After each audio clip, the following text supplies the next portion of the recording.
अब हम पढ़ेंगे टाइम स्पीड डिस्टेंस का अगला टॉपिक जो कि है ट्रेन। हम सबको पता है टाइम स्पीड डिस्टेंस का ये एक सबसे इम्पॉर्टेंट टॉपिक है जिससे क्वेश्चन एग्जाम में मैक्सिमम टाइम पूछे जाते हैं। तो इस टॉपिक को हम एकदम बढ़िया से पढ़ेंगे और सारे कॉन्सेप्ट को बहुत अच्छे से सीखेंगे ताकि आपको कोई भी फॉर्मूला या फिर कोई भी कॉन्सेप्ट रटना न पड़े। हमारे पास दो ट्रेन्स हैं। पहले ट्रेन की डिस्टेंस है L मीटर और स्पीड है v1। सिमिलरली दूसरे ट्रेन की लेंथ है m मीटर और स्पीड है v2। अगर ये दोनों ट्रेन सेम डायरेक्शन में एक दूसरे को क्रॉस करें,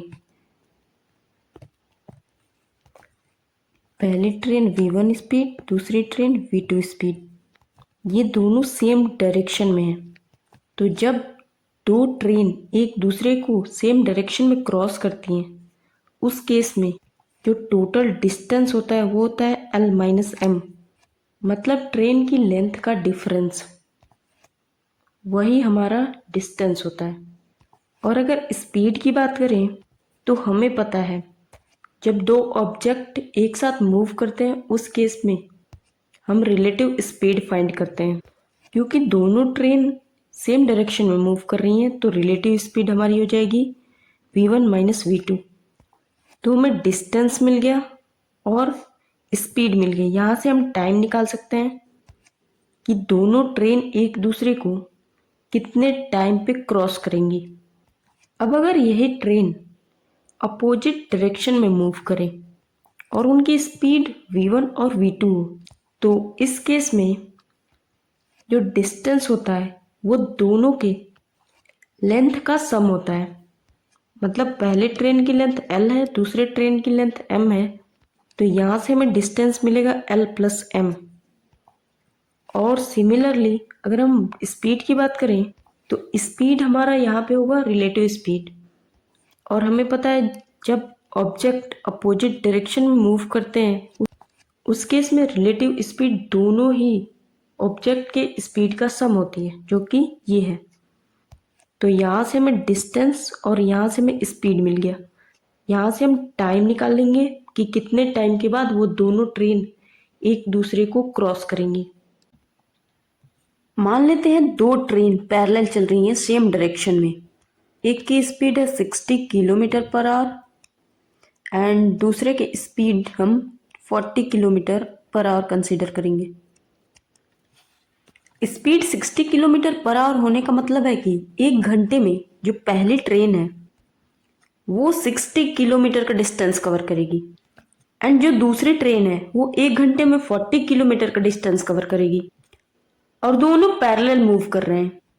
अगर ये दोनों ट्रेन एक दूसरे को क्रॉस करती हैं उस केस में जो डिस्टेंस होगा वो इन दोनों ट्रेन के लेंथ का डिफरेंस होगा। उसी तरीके से अगर हम सेकेंड केस को देखें जब दोनों ट्रेन अपोजिट डायरेक्शन में मूव कर रही हैं, मान लो एक ट्रेन इधर से आ रही है एंड एक ट्रेन इधर से आ रही है, ये दोनों ट्रेन एक दूसरे को क्रॉस तब करेंगी जब ये पूरा यहाँ पे आ जाएगा एंड ये वाली जो ट्रेन है वो पूरा यहाँ पे आ जाए। तो यहाँ पे आप इजीली समझ सकते हो कि जब ट्रेन क्रॉस करेंगी उस केस में जो डिस्टेंस कवर होगा वो दोनों ट्रेन की लेंथ का सम होगा, क्योंकि टोटल डिस्टेंस इतना कवर करना पड़ेगा। अब जब कोई ट्रेन किसी पोल, किसी मेन या फिर किसी ट्री को क्रॉस करती है एंड मेन, उस केस में जो हमारा डिस्टेंस होता है वो ट्रेन की लेंथ के जितना होता है। मान लो ये ट्रेन है एंड यहाँ पे हमारा पोल, ट्री या फिर मैन खड़ा है। अब इस ट्रेन का जब बैक साइड यहाँ पे होगा उस केस में हम कहेंगे कि ट्रेन पोल, ट्री या फिर मैन को कंप्लीटली क्रॉस कर गई। तो यहाँ से आपको क्लियरली दिख रहा होगा कि यहाँ पे ट्रेन को अपनी लेंथ के जितना ही डिस्टेंस कवर करना पड़ रहा है। इसलिए जब भी कोई ट्रेन मैन, ट्री या फिर पोल को क्रॉस करती है उस केस में डिस्टेंस हमारा ट्रेन की लेंथ के जितना होता है और स्पीड ट्रेन की स्पीड जितना होता है। क्योंकि यहाँ पे मूविंग पार्टिकल सिर्फ ट्रेन है। तो यहाँ से हम डिस्टेंस अपॉन स्पीड करके ट्रेन कितने टाइम में उस ऑब्जेक्ट को क्रॉस करेगी वो टाइम हम निकालते हैं।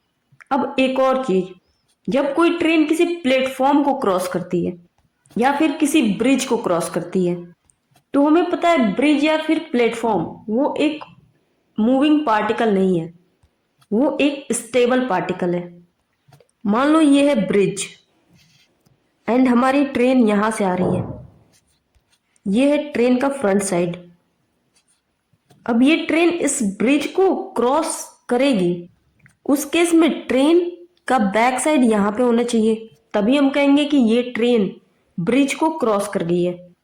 तो अगर ट्रेन का बैक साइड यहाँ पे होगा तो इसका फ्रंट साइड कहीं यहाँ पे आएगा। तो ये है ट्रेन का इंजन एंड ट्रेन ने यहाँ से यहाँ तक का डिस्टेंस कवर किया है। अब समझो ट्रेन इतना डिस्टेंस तो कवर करेगी ही, साथ में उसको इतना डिस्टेंस और कवर करना पड़ेगा एंड लास्ट में जब ट्रेन यहाँ पे आएगी तब हम कहेंगे कि ट्रेन ब्रिज को क्रॉस कर चुकी है।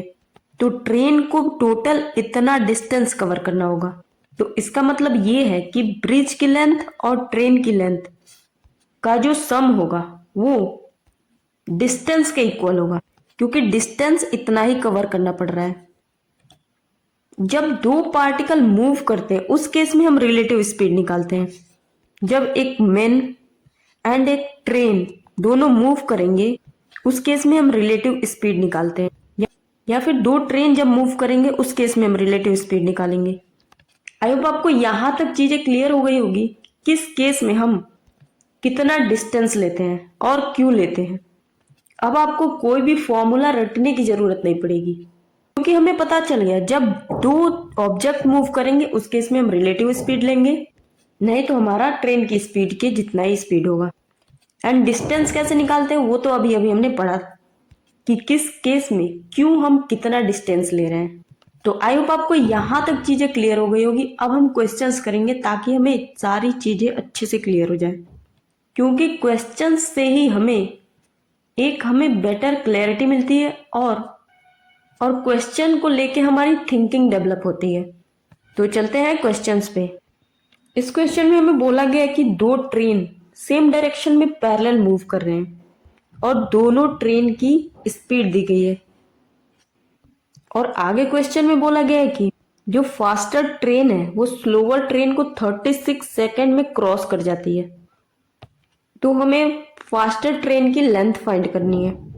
यहाँ पे दो ट्रेन मूव कर रही हैं, इसका मतलब ये है कि यहाँ पे हम रिलेटिव स्पीड निकालेंगे। तो सबसे पहले हम रिलेटिव स्पीड निकालेंगे, क्योंकि दोनों ट्रेन सेम डायरेक्शन में मूव कर रही हैं तो यहाँ पे रिलेटिव स्पीड दोनों की स्पीड का डिफरेंस होगा। तो 64 माइनस 36 ये वैल्यू आएगी 28 किलोमीटर पर आवर। और हमें क्वेश्चन में दिया है कि ट्रेन जो है वो 30 सेकंड में क्रॉस करती है। तो ये हो गया स्पीड।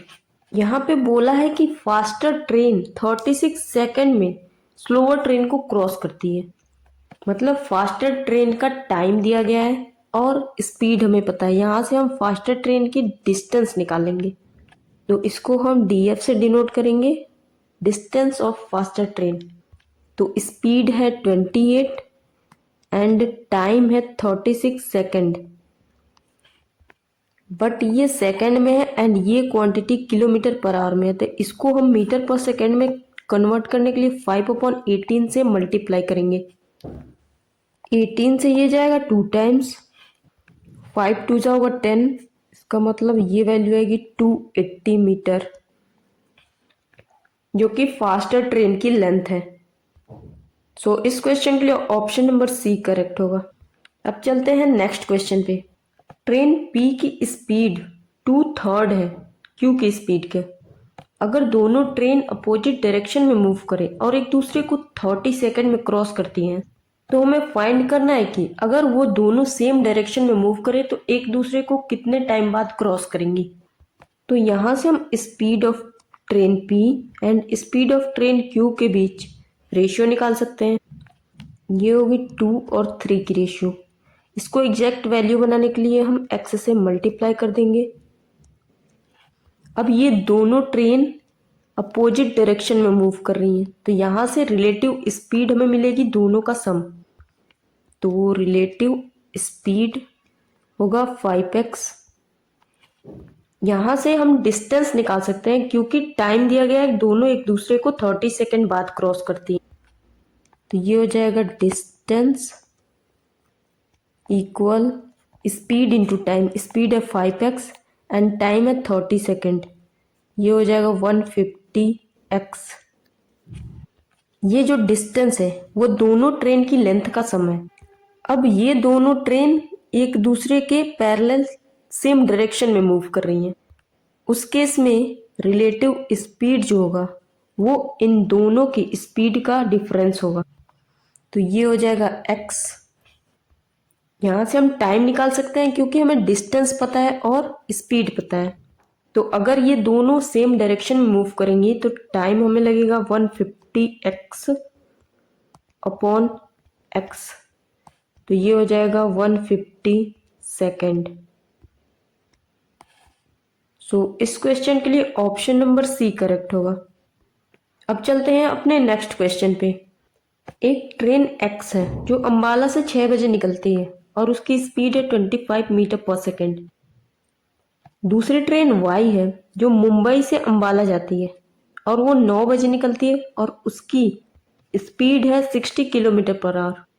इन दोनों स्टेशन के बीच का डिस्टेंस हमें दिया गया है जो है 720 किलोमीटर। हमें फाइंड करना है कि ये दोनों एक दूसरे से किस टाइम पे मिलेंगे। ये है अंबाला एंड मुंबई, इनके बीच डिस्टेंस हमें दिए गए 720 किलोमीटर। ट्रेन x है जो अंबाला से मुंबई जा रही है, ये निकलती है 6 AM पे। दूसरी ट्रेन है y जो मुंबई से अंबाला जाती है और ये 9 AM पे निकलती है। दोनों की स्पीड हमें दी गई है।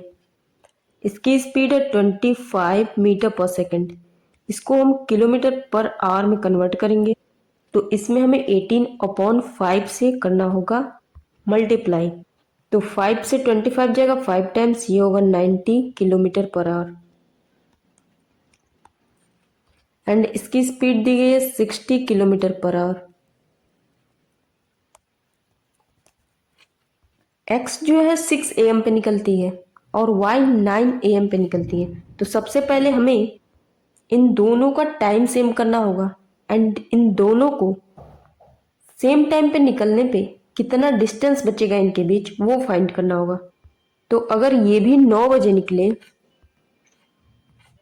तो टाइम है 3 घंटे का। 3 घंटे इस स्पीड से अगर डिस्टेंस कैलकुलेट करें तो वो होगा 270 किलोमीटर। तो 9 बजे x यहाँ पे आ जाएगा। तो 720 में से अगर 270 माइनस कर दें तो ये वैल्यू बचेगी 450 किलोमीटर। मतलब अगर x 9 बजे निकले और y भी 9 बजे निकले तो दोनों के बीच डिस्टेंस होगा 450 किलोमीटर का, क्योंकि दोनों ही मूव कर रहे हैं। तो यहाँ पे हम रिलेटिव स्पीड निकालेंगे। तो रिलेटिव स्पीड जब दो ऑब्जेक्ट अपोजिट डायरेक्शन में मूव करते हैं उस केस में दोनों की स्पीड का सम होता है। तो ये हो जाएगा 90 + 60 मतलब 150 किलोमीटर पर आवर। हमें डिस्टेंस पता है एंड स्पीड पता है, तो यहाँ से हम टाइम निकाल सकते हैं। तो टाइम इक्वल होगा 450 अपॉन 150। ये इससे जाएगा 3 टाइम्स, मतलब 3 आवर्स के बाद ये दोनों एक दूसरे से मिलेंगे। ये दोनों निकले थे 9 AM पे और 3 घंटे के बाद टाइम होगा 12 PM। तो 12 PM पे ये दोनों एक दूसरे से मिलेंगे। तो इस क्वेश्चन के लिए ऑप्शन नंबर ए करेक्ट होगा। अब चलते हैं नेक्स्ट क्वेश्चन पे। जयपुर और मुंबई के बीच का डिस्टेंस दिया गया है। ये है जयपुर एंड मुंबई। इनके बीच डिस्टेंस है 1352 किलोमीटर का। अमित जो है जयपुर से मुंबई जाता है और अमित की स्पीड है 72 किलोमीटर पर आवर।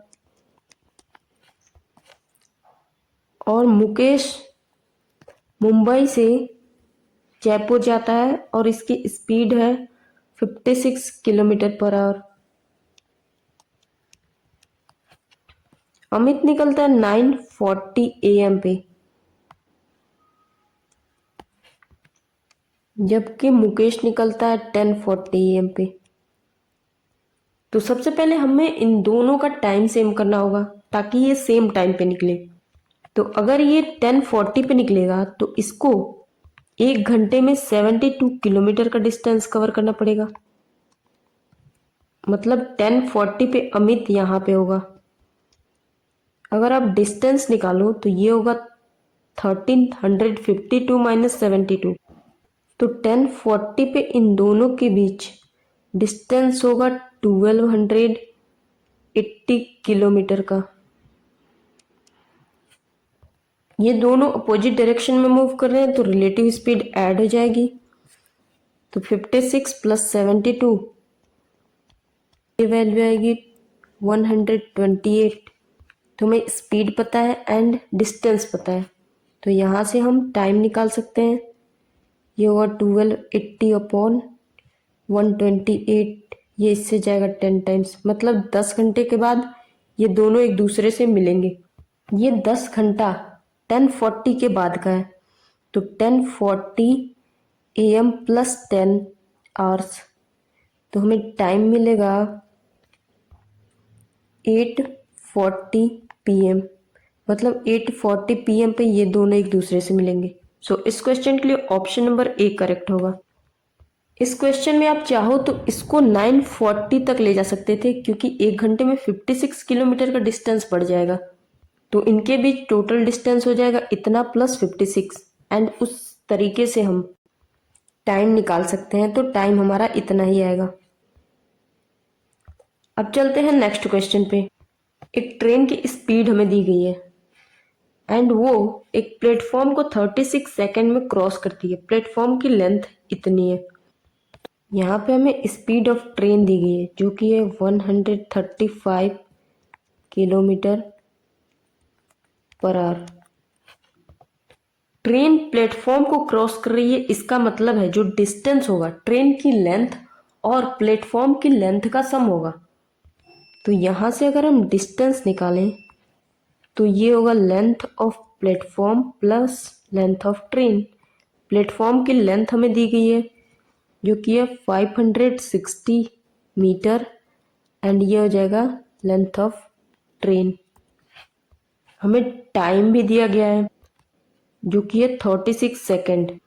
तो स्पीड एंड डिस्टेंस हमें मिल गया, तो यहाँ से हम टाइम निकाल सकते। टाइम इक्वल होगा डिस्टेंस अपॉन स्पीड। डिस्टेंस है 560 plus length of train upon speed है 135। इस टी की वैल्यू है 36 सेकेंड, क्योंकि ट्रेन को क्रॉस करने में 36 सेकेंड का टाइम लग रहा है। ये हो जाएगा 36 इंटू 135, लेकिन ये वैल्यू किलोमीटर पर आवर में, इसको हमें मीटर पर सेकेंड में कन्वर्ट करना होगा। ये हो जाएगा into 5/18 equal 560 plus length of train. 18 से ये जाएगा 2 टाइम्स, 5 2 जा 10, ये हो जाएगा 1350 equal 560 plus length of train. यहाँ से हम लेंथ ऑफ ट्रेन निकालेंगे तो 13 में से 5 जाएगा 8, ये हो जाएगा 790 मीटर, जो कि ट्रेन की लेंथ होगी। सो इस क्वेश्चन के लिए ऑप्शन नंबर बी करेक्ट होगा। अब चलते हैं नेक्स्ट क्वेश्चन पे। ट्रेन पी एक पोल को और एक प्लेटफॉर्म को, प्लेटफॉर्म की लेंथ इतनी है 30 सेकेंड और 28 सेकेंड में क्रॉस करता है। दूसरी ट्रेन है क्यू, उसकी स्पीड हमें दी गई है 81 किलोमीटर पर आवर। वो ट्रेन P को क्रॉस करती है 60 सेकेंड में और दिया गया है कि Q और P अपोजिट डायरेक्शन में मूव कर रहे हैं। हमें ट्रेन Q की लेंथ फाइंड करनी है। मान लेते हैं ट्रेन P की लेंथ x है।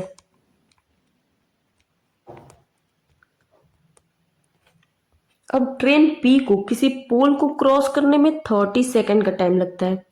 हमें पता है जब कोई ट्रेन किसी पोल को क्रॉस करती है तो वो अपनी लेंथ के जितना ही डिस्टेंस कवर करती है। तो यहाँ से हम स्पीड ऑफ ट्रेन P निकाल सकते हैं। ये होगा डिस्टेंस अपॉन टाइम और डिस्टेंस ट्रेन की लेंथ के जितना ही होगा और टाइम हमें दिया गया है 30 सेकेंड। अब जब ये ट्रेन किसी प्लेटफॉर्म को क्रॉस करेगी तो हमें पता है जब कोई ट्रेन किसी प्लेटफॉर्म को क्रॉस करती है तो डिस्टेंस जो होता है वो ट्रेन की लेंथ और प्लेटफॉर्म की लेंथ का सम होता है। तो यहाँ से हम स्पीड ऑफ ट्रेन P निकाल सकते हैं। लेंथ होगा प्लेटफॉर्म की लेंथ प्लस ट्रेन की लेंथ जो कि x है अपॉन टाइम लग रहा है 28 सेकेंड का। तो ये भी है ट्रेन P की स्पीड एंड ये भी है ट्रेन P की स्पीड, तो ये दोनों वैल्यूज तो इक्वल होंगी। तो यहाँ से x upon 13 equal 450 plus x upon 28। इसको हम ऐसे भी लिख सकते हैं x upon 450 plus x equal 13 upon 28। ये इससे ज़्यादा है 15 यूनिट एंड ये इससे ज़्यादा है 450। तो 15 यूनिट की वैल्यू होगी 450, 1 यूनिट की वैल्यू हमें मिल गई 30। तो यहाँ से x की वैल्यू है 13 यूनिट, तो ये हो जाएगा 13 इंटू 30। ये वैल्यू आएगी 390 मीटर जो कि ट्रेन P की लेंथ है। अब दूसरी ट्रेन है Q जो इतने स्पीड से मूव कर रही है और ये जो P और Q है वो दोनों अपोजिट डायरेक्शन में मूव कर रहे हैं। हमें स्पीड ऑफ Q दिया गया है जो कि है 81 किलोमीटर पर आवर। इसको मीटर पर सेकेंड में कन्वर्ट करने के लिए 5/18 से मल्टीप्लाई कर देंगे। तो 9 से ये जाएगा 9 टाइम्स एंड ये 2 टाइम्स। 9 5 जा 45/2 मीटर पर सेकेंड। अगर हम स्पीड ऑफ P निकालें मतलब स्पीड ऑफ ट्रेन P तो x की वैल्यू यहाँ पे पुट करेंगे तो ये होगा 330/13 मतलब 30 मीटर पर सेकेंड। हमें दोनों ट्रेन की स्पीड पता है और Q P को इतने सेकेंड में क्रॉस कर रहा है। तो दोनों ट्रेन अपोजिट डायरेक्शन में है तो यहाँ पे रिलेटिव स्पीड दोनों का सम होगा। तो 45/2 प्लस 30 करेंगे, ये होगा 45 प्लस 60/2 मतलब 105/2 मीटर पर सेकेंड। हमें पता है डिस्टेंस इन दोनों ट्रेन के लेंथ का सम होगा। मान लेते हैं ट्रेन Q की लेंथ है y या फिर इसको LQ से हम डिनोट करेंगे एंड प्लस होगा लेंथ ऑफ ट्रेन P जो कि है 390 मीटर। तो ये हो गया डिस्टेंस और टाइम हमें दिया गया है जो कि है 16 सेकेंड। तो यहाँ से हमें स्पीड मिलेगी, तो स्पीड हमारी इतनी है, ये वैल्यू होगी 105/2। 2 से ये जाएगा 8 टाइम, 105 में 8 से मल्टीप्लाई करेंगे, ये वैल्यू आएगी 840 एंड ये हो जाएगा -390। तो यहाँ से हमें वैल्यू मिलेगी 450 जो लेंथ ऑफ Q होगी, ये मीटर में वैल्यू आएगी। तो ट्रेन Q की लेंथ हो गई 450 मीटर जो कि ऑप्शन नंबर C है। अब चलते हैं नेक्स्ट क्वेश्चन पे। एक पर्सन को कोहरे के कारण सिर्फ इतने मीटर का ही डिस्टेंस दिख रहा है, मतलब उसको क्लियर केवल इतने मीटर तक ही दिख रहा है। उसकी स्पीड है 20 मीटर पर सेकेंड और ट्रेन की लेंथ है 760 मीटर। वो अपने पीछे से एक ट्रेन आता हुआ देखता है और वो 4 मिनट बाद गायब हो जाती है। मतलब 4 मिनट के बाद वो ट्रेन उसे दिखना ही बंद हो जाती है क्योंकि कोहरा है।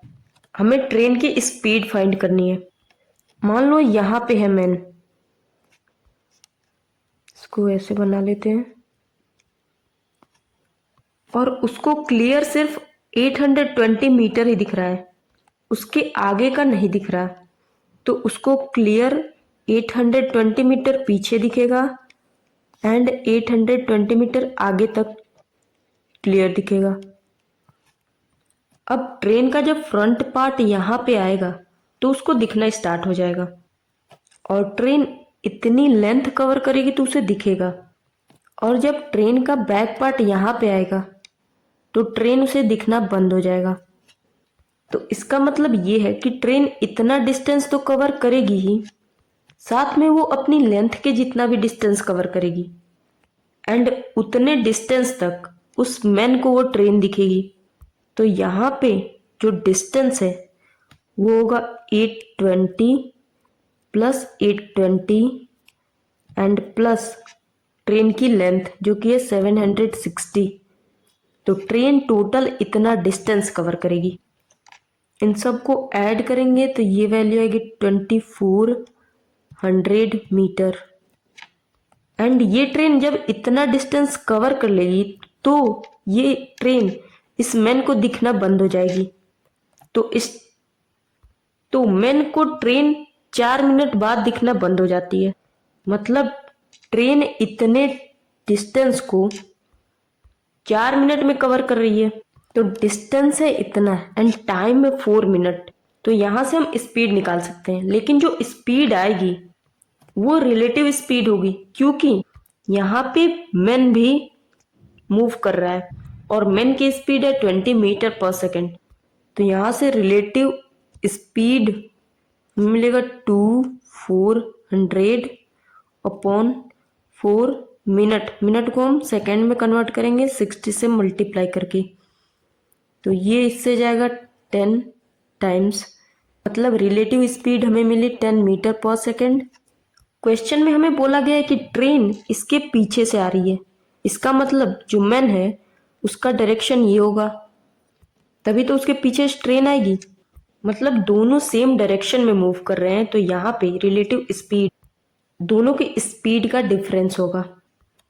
तो अगर मैन की स्पीड 20 मीटर पर सेकेंड है, मान लेते हैं ट्रेन की स्पीड st है, तो ये हो जाएगा -20।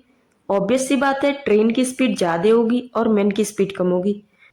तो स्पीड ऑफ ट्रेन -20 ये रिलेटिव स्पीड होगी। तो यहाँ से हमें ट्रेन की स्पीड मिलेगी 30 मीटर पर सेकेंड, जो कि ऑप्शन नंबर ए है। अब चलते हैं अगले क्वेश्चन पे। एक ट्रेन इस स्पीड से चल रही है और वो किसी प्लेटफॉर्म को 32 सेकंड में क्रॉस करती है। ट्रेन की जो लेंथ है वो 1/3 है प्लेटफॉर्म की लेंथ के। तो हमें फाइंड करना है कि वो ट्रेन एक मैन को कितने टाइम बाद क्रॉस करेगी। वो मैन जो है वो किसी प्लेटफॉर्म पे खड़ा है। ट्रेन की लेंथ 1/3 है प्लेटफॉर्म की लेंथ की। तो यहाँ से हम length of platform and length of train के बीच रेशियो निकाल सकते हैं। अगर प्लेटफॉर्म की लेंथ 3 होगी तो ट्रेन की लेंथ 1/3 1 होगी। तो इसको हम एग्जैक्ट वैल्यू बनाने के लिए x से मल्टीप्लाई कर लेते हैं 3x एंड ये हो जाएगा x। ट्रेन की स्पीड हमें दी गई है जो कि 72 किलोमीटर पर आवर। इसको हम मीटर पर सेकेंड में पहले कन्वर्ट करेंगे। तो 18 से ये जाएगा 4 टाइम, ये हो जाएगा 20 मीटर पर सेकेंड। जब कोई ट्रेन किसी प्लेटफॉर्म को क्रॉस करेगी तो डिस्टेंस ट्रेन की लेंथ और प्लेटफॉर्म की लेंथ का सम होगा। तो प्लेटफॉर्म की लेंथ 3x है और ट्रेन की लेंथ x है, तो टोटल डिस्टेंस होगा 4x। और ट्रेन की स्पीड हमने निकाला है, तो डिस्टेंस अपॉन स्पीड इक्वल होगा टाइम के। तो प्लेटफॉर्म को क्रॉस करने में टाइम लग रहा है 32 सेकेंड का। तो 4 से ये जाएगा 5 टाइम, 32 5 जा एक्स की वैल्यू आएगी 160 मीटर। हमें फाइंड करना है कि ये ट्रेन एक मैन को कितने टाइम बाद क्रॉस करेगी। तो हमें पता है, तो जब ट्रेन किसी मैन को क्रॉस करती है तो वो अपने लेंथ के जितना डिस्टेंस कवर करती है। तो यहाँ से हम टाइम निकालेंगे जब वो मैन को क्रॉस करेगी। तो distance of train upon speed of train जो कि है 20 मीटर पर सेकेंड। तो ये जाएगा इससे 8 टाइम, मतलब 8 सेकेंड में वो ट्रेन उस मैन को क्रॉस करेगी जो कि प्लेटफॉर्म पे खड़ा है। सो इस क्वेश्चन के लिए ऑप्शन नंबर बी करेक्ट होगा। अब चलते हैं नेक्स्ट क्वेश्चन पे। ट्रेन ए की स्पीड 5/7 टाइम है बी के स्पीड के। अगर दोनों ट्रेन अपोजिट डायरेक्शन में मूव कर रहे हैं तो वे एक दूसरे को 36 सेकेंड में क्रॉस करते हैं। तो हमें फाइंड करना है कि अगर वो दोनों एक ही डायरेक्शन में मूव करें तो कितने टाइम बाद एक दूसरे को क्रॉस करेंगे। यहाँ से हम speed of A and speed of train B के बीच रेशियो निकाल सकते हैं। तो अगर स्पीड ऑफ बी 7 है तो ये हो जाएगा 5।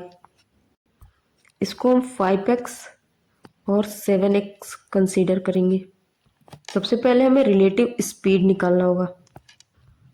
जब ट्रेन अपोजिट डायरेक्शन में मूव करे तो रिलेटिव स्पीड ऐड हो जाती है, ये हो जाएगा 12x। तो इस स्पीड से वे दोनों एक दूसरे को 36 सेकंड में क्रॉस करती हैं।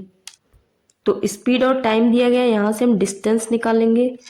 ये हो जाएगा 12x इंटू 36। ये जो डिस्टेंस है वो सम है length of train A and length of train B का। हमें फाइंड करना है अगर दोनों ट्रेन सेम डायरेक्शन में मूव करें तो एक दूसरे को कितने टाइम बाद क्रॉस करेंगी। तो अगर सेम डायरेक्शन में मूव करेंगी तो रिलेटिव स्पीड इन दोनों की स्पीड का डिफरेंस होगा जो कि होगा 2x। और जो डिस्टेंस कवर होगी वो इन दोनों के डिस्टेंस का डिफरेंस होगा। बट इन दोनों के डिस्टेंस का डिफरेंस हमें दिया नहीं गया है और ना ही हम निकाल सकते हैं, क्योंकि ये फाइंड करने के लिए हमें x की वैल्यू चाहिए और x की वैल्यू फाइंड करने के लिए हमें स्पीड चाहिए, लेकिन स्पीड हमें दिया नहीं गया है। तो इस क्वेश्चन को हम सॉल्व नहीं कर सकते। सो इस क्वेश्चन के लिए ऑप्शन नंबर डी करेक्ट होगा, कैन नॉट डिटरमाइन। अब चलते हैं नेक्स्ट क्वेश्चन पे। ट्रेन की स्पीड इतनी है, ये ट्रेन किसी मैन को क्रॉस करने में इतने सेकंड का टाइम लेती है और वो मैन ट्रेन के डायरेक्शन में मूव कर रहा है, उस मैन की स्पीड इतनी है।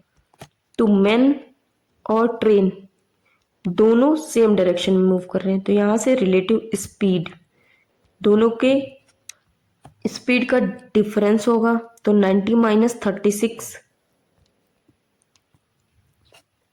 ये वैल्यू आएगी 54 किलोमीटर पर आवर।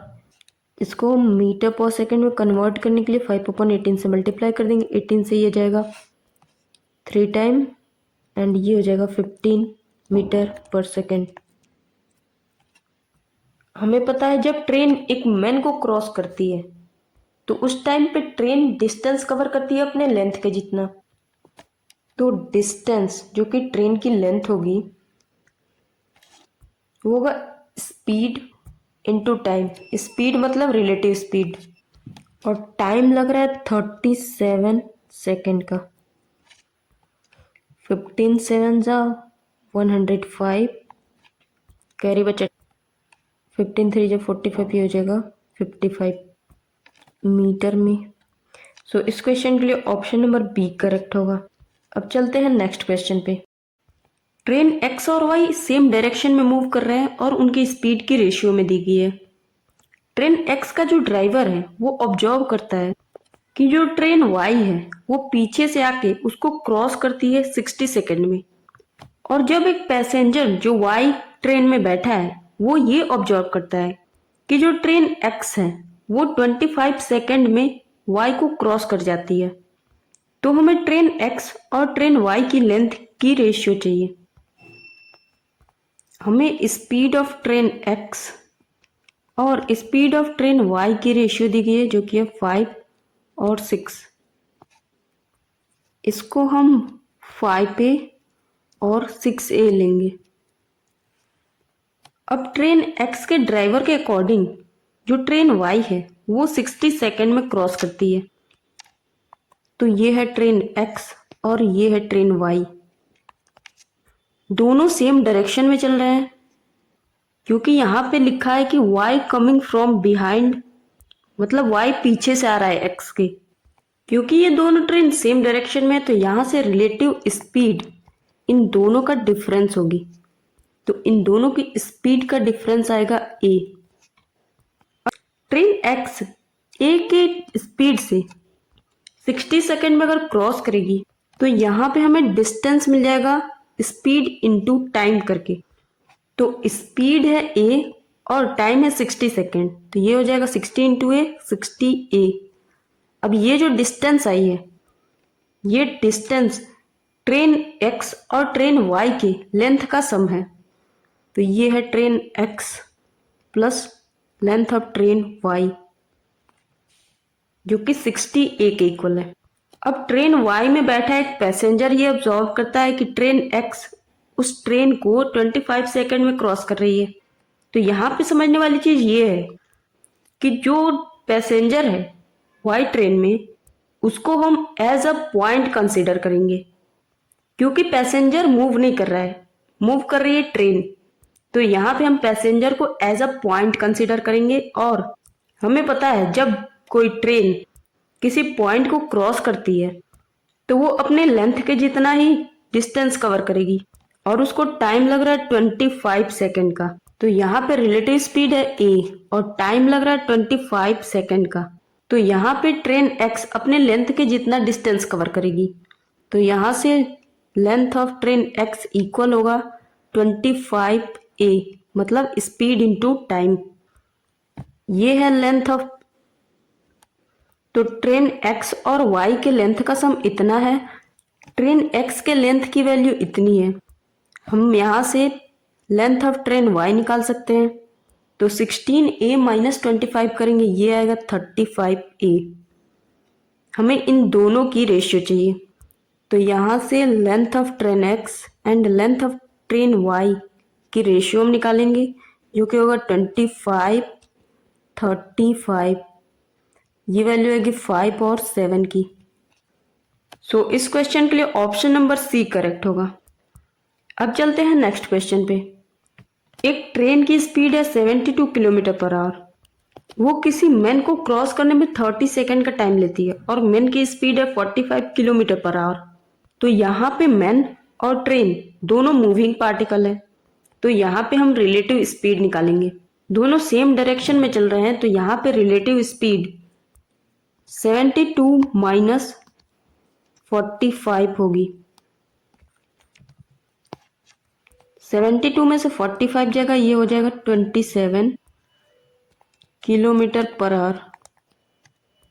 इसको हम मीटर पर सेकेंड में कन्वर्ट कर लेंगे। ये हो जाएगा 27 इंटू 5/18, 9 से 2 टाइम, 9 से 3 टाइम, ये हो जाएगा 15/2 मतलब 7.5 मीटर पर सेकेंड। ये एक दूसरे को 30 सेकेंड में क्रॉस करते हैं। तो ये हो गया हमारा स्पीड एंड टाइम है 30 सेकेंड। तो यहाँ से हम डिस्टेंस निकाल सकते हैं।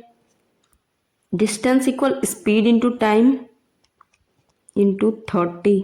75 3 होता है 225, ये होगा मीटर में। अब ये जो डिस्टेंस निकल के आई है वो ट्रेन की लेंथ के इक्वल होगी क्योंकि जब कोई ट्रेन किसी मैन को क्रॉस करती है तो उस केस में वो अपनी लेंथ के जितना डिस्टेंस कवर करती है। तो यहाँ से लेंथ ऑफ ट्रेन होगा 225 मीटर जो कि ऑप्शन नंबर सी है।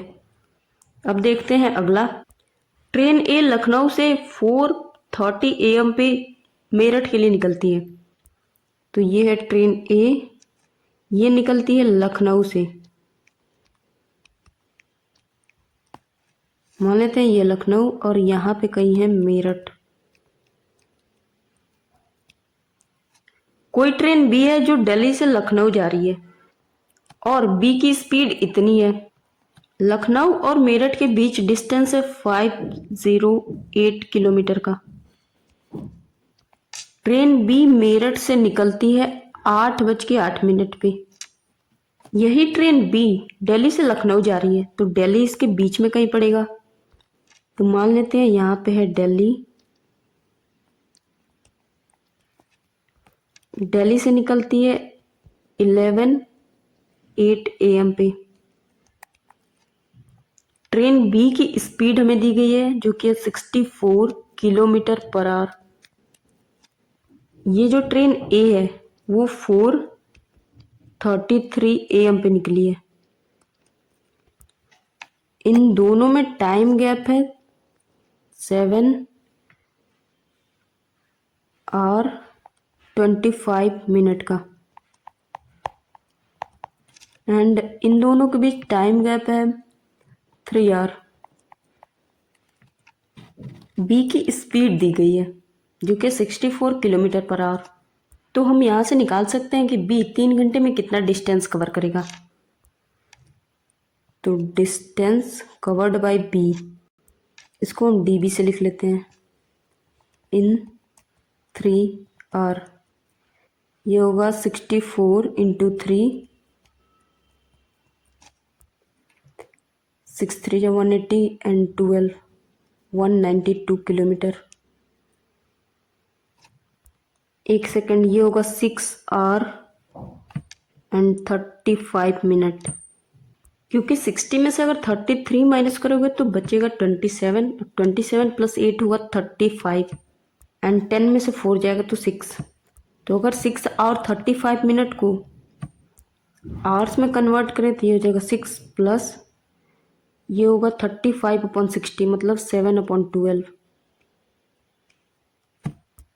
12 6 72, ये होगा 79/12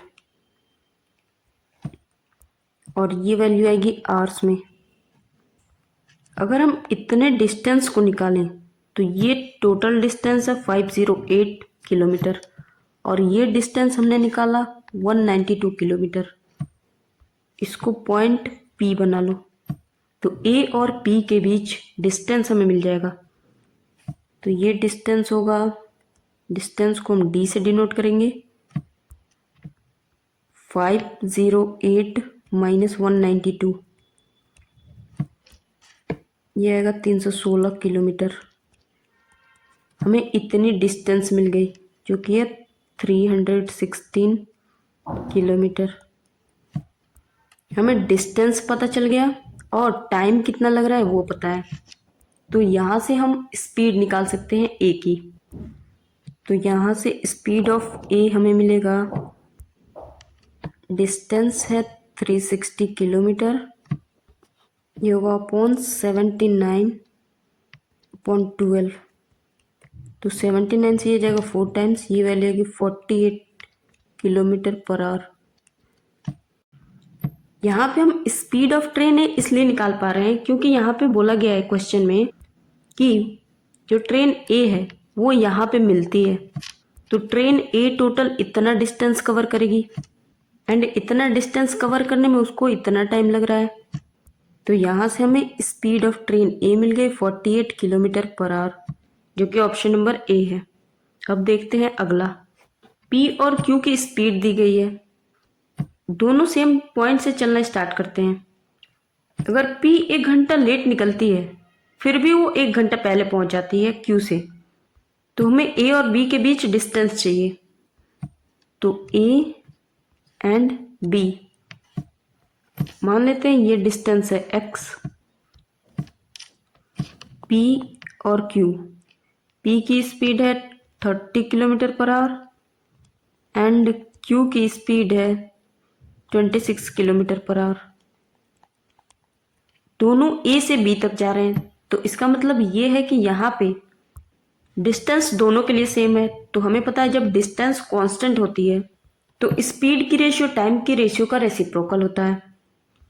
तो अगर हम स्पीड की बात करें, speed of P and speed of Q, ये हो जाएगा 30 26। तो रेशियो मिलेगी 15 और 13 की। अब ये जो रेशियो आई है स्पीड की, इसका रेसिप्रोकल टाइम की रेशियो होगी। तो यहाँ से हम time of P and time of Q निकाल सकते हैं, जो होगा 30:15। अब ये जो P है वो 1 घंटा बाद निकलती है Q से, और Q से 1 घंटा पहले पहुंच भी जाती है। तो इसका मतलब ये है कि P को Q से 2 घंटे कम टाइम लग रहा है। तो इसको टाइम लग रहा है 2 यूनिट। इस 2 यूनिट की वैल्यू है 2 आवर्स। तो 1 यूनिट की वैल्यू 1 हो जाएगी, ये हो जाएगा 30 आवर्स। P को 13 घंटे का टाइम लग रहा है और Q को 15 घंटे का। ये हमें टाइम मिल गया और स्पीड हमें दी गई है। तो यहाँ से हम डिस्टेंस निकाल सकते हैं। स्पीड इंटू टाइम 13 इंटू 30, ये होगा 390 किलोमीटर, जो कि ऑप्शन नंबर सी है। अब चलते हैं नेक्स्ट क्वेश्चन पे। एक पर्सन 24 किलोमीटर पर आवर की स्पीड से जा रहा है, लेकिन 45 मिनट बीतने के बाद उसे रियलाइज होता है कि उसने अपना बैग घर पे ही छोड़ दिया है। फिर वो घर वापस जाता है। अब उसको अपनी स्पीड बढ़ानी पड़ेगी, क्योंकि घर जाने में उसका काफी टाइम चला गया है। तो इसलिए वो अपनी स्पीड बढ़ाता है और अपनी बढ़ी हुई स्पीड से वो टाइम पे पहुंच जाता है ऑफिस। तो पर्सन के घर और ऑफिस के बीच डिस्टेंस है 48 किलोमीटर का। हमें उसकी बढ़ी हुई स्पीड फाइंड करनी है। देखो, पहले जो पर्सन है वो 24 किलोमीटर पर आवर की स्पीड से जा रहा था। इसका मतलब है कि वो आदमी 45 मिनट तक इतने स्पीड से चला है। तो पर्सन 45 मिनट इतने स्पीड से जाता है। तो यहाँ से हम डिस्टेंस निकाल सकते हैं कि 45 मिनट में उसने कितना डिस्टेंस कवर किया होगा। तो यहाँ से डिस्टेंस इक्वल होगा स्पीड इंटू टाइम। स्पीड है 24, टाइम है 45 मिनट। इसको हम आवर्स में कन्वर्ट करेंगे 60 से डिवाइड करके। ये जाएगा 3 टाइम, ये जाएगा 4 टाइम 15 से, एंड 4 से ये अगेन जाएगा 6 टाइम। ये वैल्यू आएगी 18 किलोमीटर। अब हमें दिया गया है कि पर्सन के होम और ऑफिस के बीच डिस्टेंस है 48 किलोमीटर का। ये ऑफिस। अगर वो पर्सन वापस ना जाता तो वो इसी स्पीड से जाता और टाइम पे ऑफिस पहुंचता।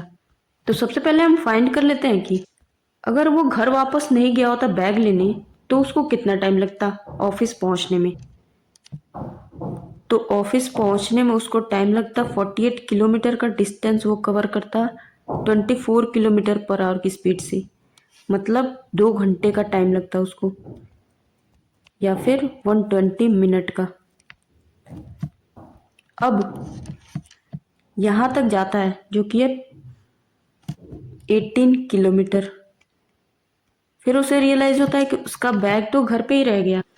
फिर वो इसको लेने 80 किलोमीटर और आता है, और यहाँ से यहाँ डिस्टेंस उसने 45 मिनट में कवर किया है। तो यहाँ से यहाँ भी वो 45 मिनट में ही डिस्टेंस कवर करेगा, मतलब टोटल टाइम होगा 45 प्लस 45, मतलब 90 मिनट। तो 90 मिनट तो उसने गंवा दिया है। अब और उसे 120 मिनट में ऑफिस पहुंचना था। तो इसका मतलब यह है कि उसके पास सिर्फ 30 मिनट बचे हैं। यहाँ से हम रिमेनिंग टाइम निकालेंगे, जो कि है 30 मिनट।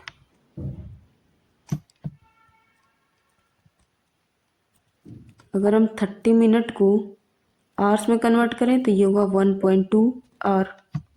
अब आधे घंटे में उसको इतना डिस्टेंस कवर करना है 48 किलोमीटर का। तो यहाँ से इंक्रीज स्पीड हमें मिलेगी, वो डिस्टेंस कवर करेगा 48 किलोमीटर का आधे घंटे में। तो ये वैल्यू आएगी 96 किलोमीटर पर आवर। सो इस क्वेश्चन के लिए ऑप्शन नंबर ए करेक्ट होगा। अब चलते हैं नेक्स्ट क्वेश्चन पे।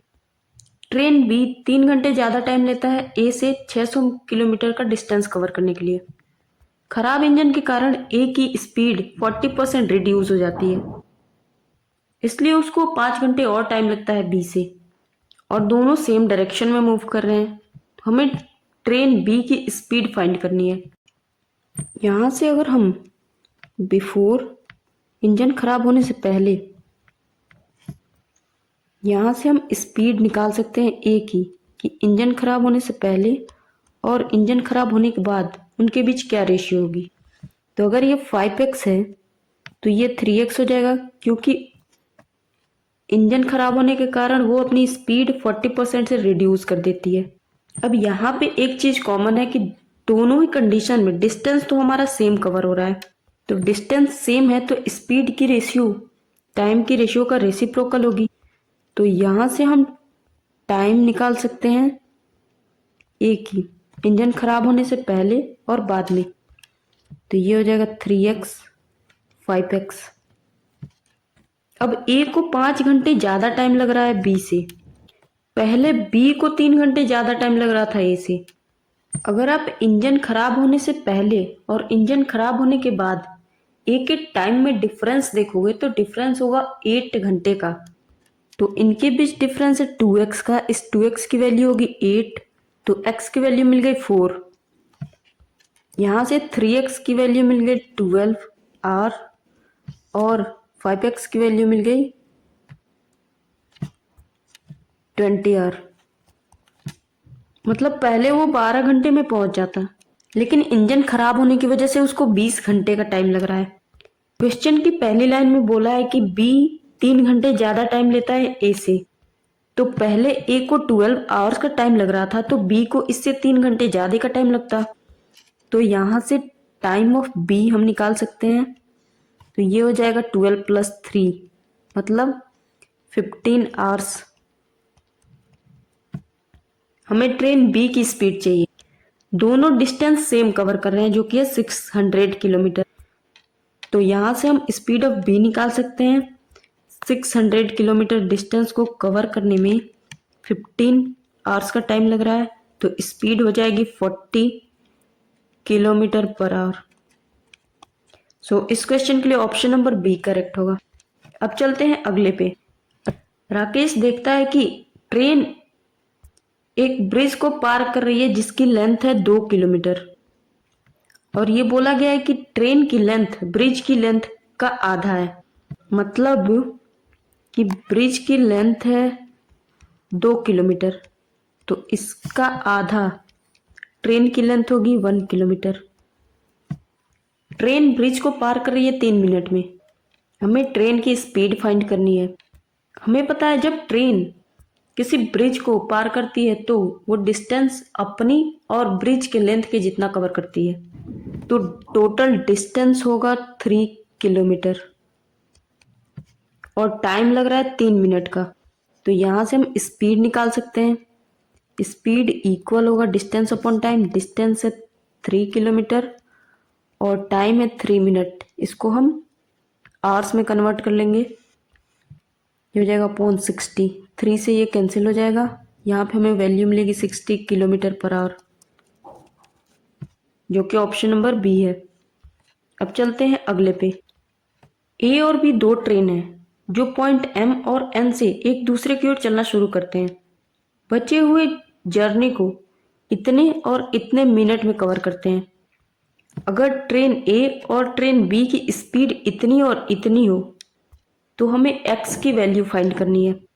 इसको हम डायरेक्ट फॉर्मूले से कर सकते हैं। फॉर्मूला होता है V A upon V B, मतलब speed of train A upon speed of train B equal होता है under root time of train B upon time of train A. But ये फॉर्मूला आता कैसे है उसको हम समझ लेते हैं। ये है P और ये है कोई पॉइंट Q। मान लो A यहाँ से चलना शुरू करेगा और B यहाँ से चलना शुरू करता है। मान लेते हैं किसी पॉइंट M पे ये मिलते हैं। अगर यहाँ से यहाँ तक जाने में A को T टाइम लगता है तो A कितना डिस्टेंस कवर करेगा, जो कि है PM, ये ए कवर कर रहा है, ये हो जाएगा speed of A into time. Similarly अगर इस साइड से बी जा रहा है तो बी को इतना डिस्टेंस कवर करने में टाइम तो उतना ही लगेगा, क्योंकि दोनों एम पॉइंट पे मिल रहे हैं। तो यहाँ से distance of Q M cover करने में बी को कितना टाइम लगेगा, speed of B into T. अब B यहाँ पे है और P यहाँ पे है। अब P इधर जाएगा और B इधर जाएगा, मतलब जो डिस्टेंस अब तक A ने कवर किया था अब उसको B कवर करेगा, और जो डिस्टेंस B ने कवर किया था उसको A कवर करेगा। मान लेते हैं A को ये डिस्टेंस कवर करने में T टाइम लग रहा है, तो B को भी ये डिस्टेंस कवर करने में T टाइम लगेगा। इसको समझना ध्यान से, नहीं तो बहुत कंफ्यूज हो जाओगे।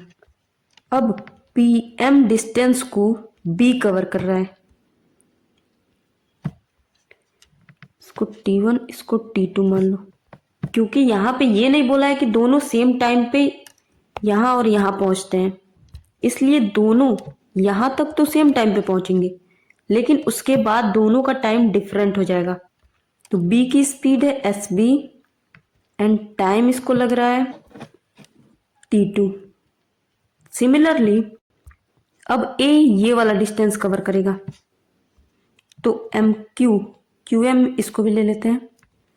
A डिस्टेंस कवर करेगा तो A कवर करेगा S A की स्पीड से, टाइम इसको मान लेते हैं T2 लग रहा है। ये दोनों डिस्टेंस सेम है और ये दोनों डिस्टेंस सेम है, तो यहाँ से हमें रिलेशन मिलेगा SA into T equal SB into T2। Similarly यहाँ से रिलेशन मिलेगा SB into T equal SA into T2। दोनों ही इक्वेशन से हम T की वैल्यू फाइंड, तो T इक्वल होगा SB into T2 upon SA के, और ये इक्वल होगा SA into T2 upon SB के। यहाँ से हमें SB square upon SA square equal मिलेगा T2 अपॉन T1। एक सेकंड, यहाँ पे T1 होगा ना, ये भी T1 होगा, ये भी T1 होगा, एंड यहाँ पे होगा T1 अपॉन T2। तो यहाँ से हमें SA upon SB equal value मिलेगी under root T2 upon T1, जो कि हमारा ये वाला रिलेशन है। तो ये रिलेशन इस तरीके से आता है। तो ऐसे क्वेश्चन में हम ये फॉर्मूला डायरेक्ट यूज़ करेंगे। तो अब हम इस क्वेश्चन को सॉल्व करेंगे डायरेक्ट इस फॉर्मूले में पुट करके। तो फॉर्मूला था हमारा SA upon SB equal under root T2 upon T1। Speed of train A और स्पीड ऑफ ट्रेन बी की वैल्यू हमें दी गई है, ये होगा x-8 upon x-2 under root T2 मतलब 48 और T1 का मतलब है 108। 12 से जाएगा 4 टाइम, 12 से ये जाएगा 9 टाइम, मतलब 2/3 वैल्यू मिलेगी। यहाँ से 3x माइनस 24 इक्वल होगा 2x माइनस 4 के। यहाँ पे प्लस होगा, जैसे यहाँ पे है, ये होगा प्लस, ये भी होगा प्लस, तो x की वैल्यू हमें मिलेगी 28, जो कि ऑप्शन नंबर बी है। माइनस रख के भी करोगे तो 20 वैल्यू आएगी, तो उसके लिए ऑप्शन ये वाला करेक्ट हो जाएगा। अब चलते हैं अगले पे। दो ट्रेन एक्सप्रेस ए एक्सप्रेस बी स्टेशन x और y से निकलते हैं, सेम टाइम पे एक दूसरे की तरफ जा रहे हैं, और एक दूसरे से गुजरते टाइम उसके बाद का डिस्टेंस कवर करने में ए को 4 घंटे उसके बाद का डिस्टेंस कवर करने में ए को 4 घंटे 48 मिनट का समय लगता है वाई तक पहुंचने में, और बी को 3 घंटे 20 मिनट का टाइम लगता है एक्स स्टेशन तक पहुंचने में। ए की स्पीड दी गई है जो कि इतनी है। हमें बी की स्पीड फाइंड करनी है। सबसे पहले टाइम ऑफ ए मिलने के बाद कितना लगता है, 4 घंटे 48 मिनट। इसको हम मिनट में अगर कन्वर्ट करें तो ये हो जाएगा 240 प्लस 48, ये वैल्यू इक्वल होगी 288 की। सिमिलरली अगर हम बी की बात करें तो मिलने के बाद बी को स्टेशन एक्स पे पहुंचने के लिए कितना टाइम लगेगा, 180 प्लस 20 मतलब 200 मिनट। अब हमें फॉर्मूला पता है जो कि होता है S A upon S B equal under root T B upon T A. तो स्पीड ऑफ ए हमें दिया गया है 45 किलोमीटर पर आवर, ये हो जाएगा 45 upon speed of B equal होगा अंडर रूट टी बी की वैल्यू है 200 और ये है 288। अगर 2 से डिवाइड कर दे तो ऊपर 100 बचेगा और नीचे बचेगा 144। तो ये 10 अपॉन 12, इसका मतलब है 5/6। 5 से ये जाएगा 9 टाइम। स्पीड ऑफ बी हमें मिल जाएगा 9 6 या 54 किलोमीटर पर आवर, जो कि ऑप्शन नंबर ई है। तो आई एम श्योर अब आपको इस टॉपिक से रिलेटेड कोई भी प्रॉब्लम नहीं होगी, ना ही आपको फॉर्मूला रटने की ज़रूरत है और ना ही कॉन्सेप्ट। और ये दोनों चीज़ें नहीं होंगी तो आप क्वेश्चन को इजीली कर लोगे। अब हम पढ़ेंगे रेस। देखो, रेस दो तरीके की होती है, पहला लीनियर और दूसरा सर्कुलर। इस वीडियो में हम दोनों पढ़ेंगे। टाइम स्पीड डिस्टेंस का ये सबसे इजी टॉपिक है, तो अगर आप थोड़ा सा ध्यान दोगे तो ये टॉपिक आप बहुत अच्छे से कर ले जाओगे। तो इस टॉपिक को पढ़ने के लिए हमें कुछ चीज़ें पता होनी चाहिए, जैसे ये सारे टर्म्स हैं। पहला टर्म है Ravi gives Shaan a head of 50 metre of in a race of 900 metre. मतलब रवि शान को 50 मीटर का स्टार्ट देता है। इसका क्या मतलब है, रेस हमारी है 900 मीटर की, रवि शान को स्टार्ट देता है। इसका मतलब ये है कि रवि बोलता है कि शान तुम मेरे से 50 मीटर आगे से दौड़ो। मतलब रवि शान को 50 मीटर का बेनिफिट देता है, जिससे रवि को 50 मीटर कम दौड़ना पड़ेगा। मान लो इस पे दोनों दौड़ रहे हैं, रवि यहाँ पे है, तो रवि शान से कहता है कि तुम 50 मीटर आगे से दौड़ो। ये टोटल है 900 मीटर। मतलब रवि अगर यहाँ से दौड़ रहा है तो शान 50 मीटर आगे से, मतलब यहाँ से दौड़ेगा, तो शान को 50 मीटर कम डिस्टेंस कवर करना होगा। तो 50 मीटर स्टार्ट देने का सीधा सा यही मतलब होता है कि आप 50 मीटर आगे से दौड़ो जो स्टार्ट दे रहा है उससे। जैसे यहाँ रवि स्टार्ट दे रहा है शान को, तो शान 50 मीटर आगे से दौड़ेगा।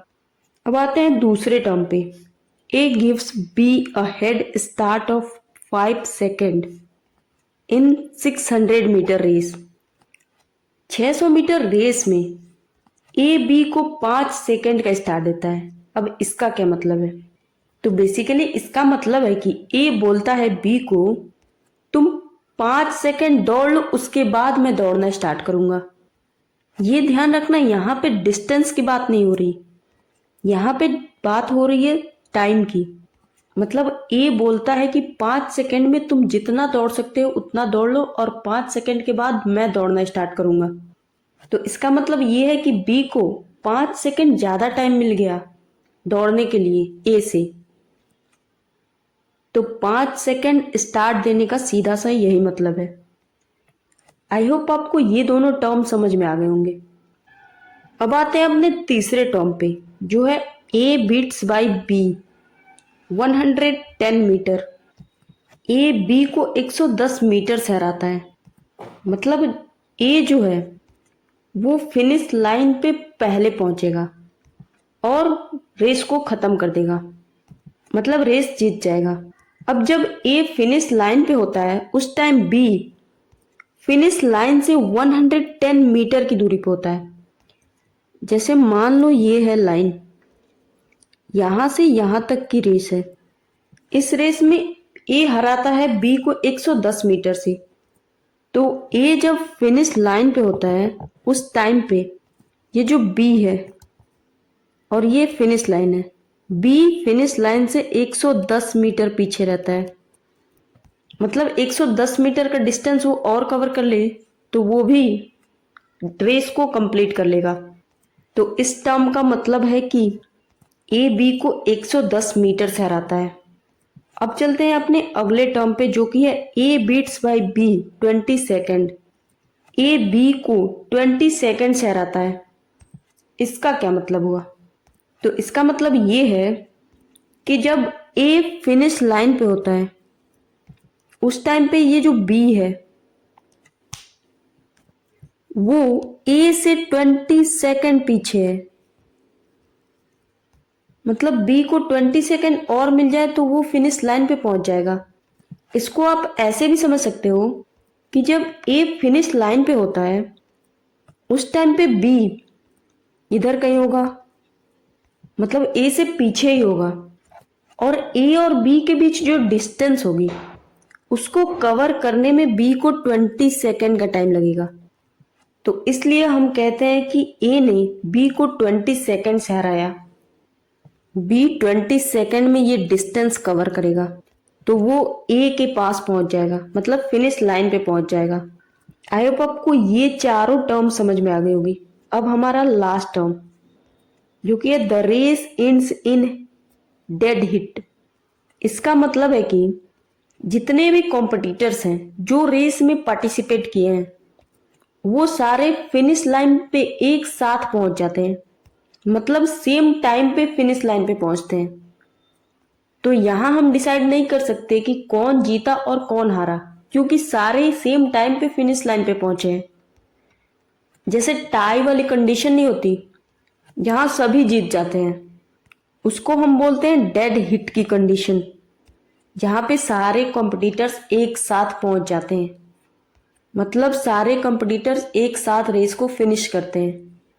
तो आई होप आपको ये सारे टर्म्स अच्छे से समझ में आ गए होंगे। अब हम क्वेश्चंस करेंगे। अगर आपको ये पांचों टर्म्स समझ में आ गए तो आई एम श्योर आपको ये टॉपिक बहुत इजी लगने वाला है। आप खुद क्वेश्चन से देख सकते हो। तो चलते हैं क्वेश्चंस पे। 50-100 मीटर की रेस है। एक्स वाई को 100 मीटर से हराता है और एक्स जेड को 240 मीटर से हराता है। अगर रेस 1500 मीटर की हो तो वाई जेड को कितने डिस्टेंस से हराएगा, ये हमें फाइंड करना है। सबसे पहले पहली कंडीशन को देखो, एक्स वाई को 100 मीटर से हराता है, तो इसका मतलब ये है कि एक्स फिनिश लाइन तक पहुंचेगा और रेस है 1500 मीटर की, तो एक्स डिस्टेंस कवर करेगा 1500 मीटर। अगर हम बात करें वाई की तो वाई 100 मीटर से हारता है, तो इसका मतलब ये है कि जब एक्स फिनिश लाइन पे होगा उस टाइम पे वाई उससे 100 मीटर पीछे होगा, तो डिस्टेंस ऑफ वाई एक्स से 100 मीटर कम होगी। एक्स की डिस्टेंस है 1500 मीटर, तो वाई की डिस्टेंस होगी इससे 100 कम, मतलब 1400 मीटर। अब उतने डिस्टेंस की ही रेस में एक्स जो है जेड को 240 मीटर से हराता है। मतलब एक्स जब फिनिश लाइन पे होगा तो जेड उससे 240 मीटर पीछे होगा, मतलब जो जेड है वो एक्स से 240 मीटर कम डिस्टेंस कवर किया होगा। तो 1500 माइनस 240 ये हो जाएगा 1260 मीटर। हमसे पूछा गया y और z अगर सेम रेस में होते तो y z को कितने मीटर से हराता। तो हम डिस्टेंस ऑफ y और डिस्टेंस ऑफ z के बीच रेशियो निकालेंगे। ये है 1400 मीटर और ये है 1260।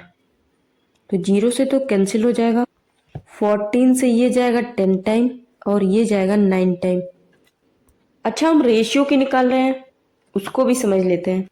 रेशियो निकालने से हमें पता चलता है कि रेस का कितना पार्ट कौन कवर करेगा। जैसे यहाँ पे अगर रेस हमारी 19 यूनिट की हो तो उसमें से 10 यूनिट y कवर करेगा और 9 यूनिट z कवर करेगा। तो रेशियो का बेनिफिट ये है कि रेस चाहे कितने भी डिस्टेंस का क्यों ना हो, अगर हमें पता चल जाएगा कि कौन कितना पार्ट रेस का कवर करेगा तो वहां से हम इजीली चीजों को निकाल सकते हैं। जैसे यहाँ पे मान लो अब y और z के बीच रेस हो रही है, तो y जो है वो z को हराता है। तो इसका मतलब ये है कि y पूरा डिस्टेंस कवर करेगा और रेस हमारी 1500 मीटर की ही है, मतलब इस 10 यूनिट की वैल्यू 1500 होगी। तो एक यूनिट की वैल्यू होगी 150।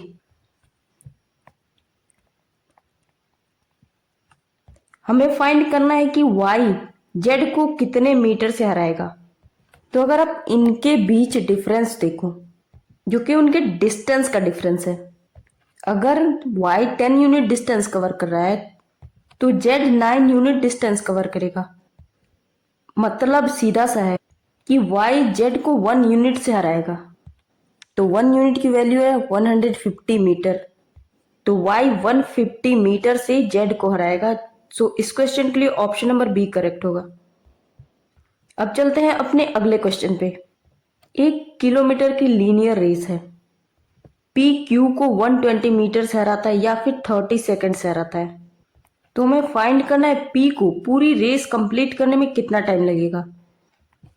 पी क्यू को हराता है 120 मीटर से या फिर 30 सेकंड से। इसका मतलब समझना होगा पहले।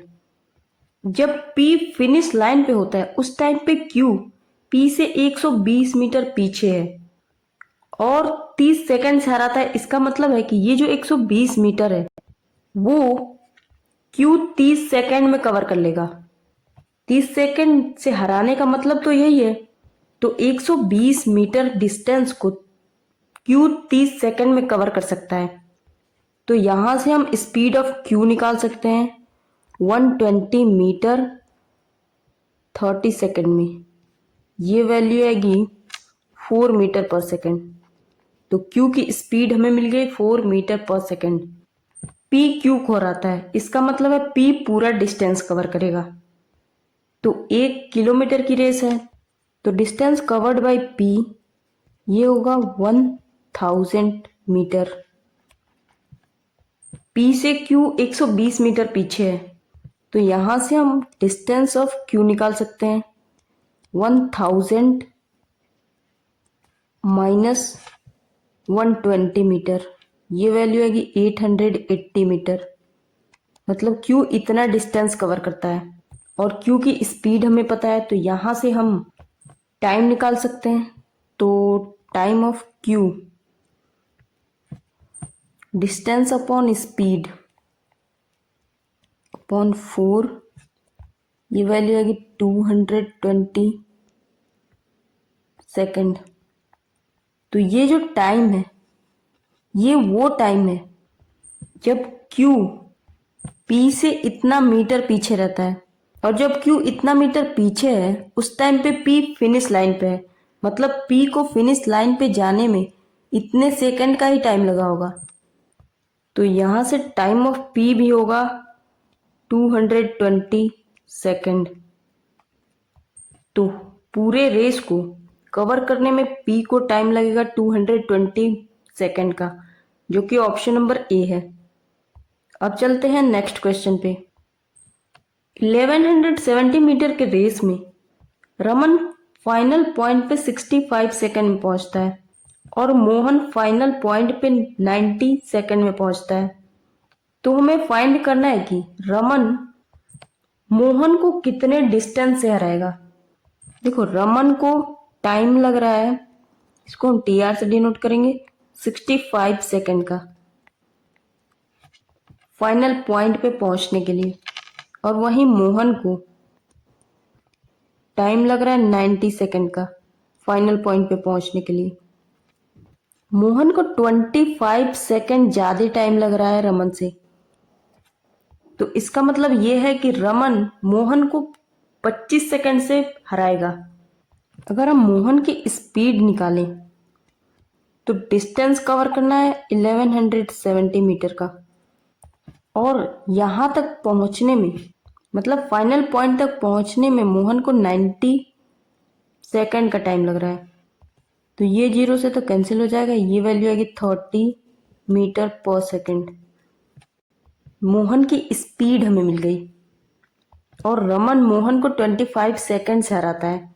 तो यहाँ पे हम फाइंड कर सकते हैं कि 25 सेकंड में रमन कितना डिस्टेंस कवर करेगा। तो distance covered by Mohan in 25 second, ये वैल्यू होगी 13 इंटू 25। यहाँ से 25 3 75 एंड 25 1 जा 25 प्लस 7, ये होगा 32। अब ये जो डिस्टेंस आई है ये वो डिस्टेंस है जब आर फिनिश लाइन पे होगा तो मोहन रमन से इतने मीटर दूरी पे होगा।